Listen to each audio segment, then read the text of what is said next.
दोस्तों, एक सवाल हमेशा उठता है कि पता नहीं क्यों, है ना? अब किसी भी विषय पर बात कीजिएगा तो आपके जहन में भी ये बात निकलेगी, पता नहीं क्यों। खाने को सादा दाल रोटी होती थी, लेकिन फिर भी किसी को खून की कमी नहीं होती थी, पता नहीं क्यों। स्कूल में अध्यापक खूब कान खींचते थे, डंडों से पिटाई होती थी, लेकिन कोई बच्चा स्कूल में डिप्रेशन के कारण आत्महत्या नहीं करता था, पता नहीं क्यों। बचपन में महंगे खिलौने नहीं मिलते थे, लेकिन हर खेल बहुत आनंदित करता था, पता नहीं क्यों। घर कच्चे होते थे, कमरे कम होते थे, लेकिन माता पिता कभी वृद्धाश्रम नहीं जाते थे, पता नहीं क्यों।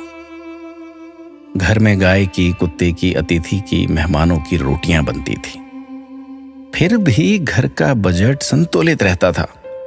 आज सिर्फ अपने परिवार की रोटी महंगी हो गई, पता नहीं क्यों। महिलाओं के लिए कोई जिम या कसरत के लिए विशेष साधन नहीं थे, फिर भी महिलाएं पूर्ण रूप से, संपूर्ण रूप से स्वस्थ रहती थीं, पता नहीं क्यों।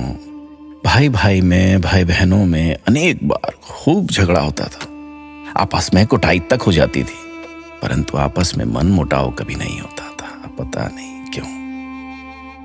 परिवार बहुत बड़े होते थे, पड़ोसियों के बच्चे भी दिन भर खेलते थे, फिर भी घरों में ही शादियां होती थी, पता नहीं क्यों।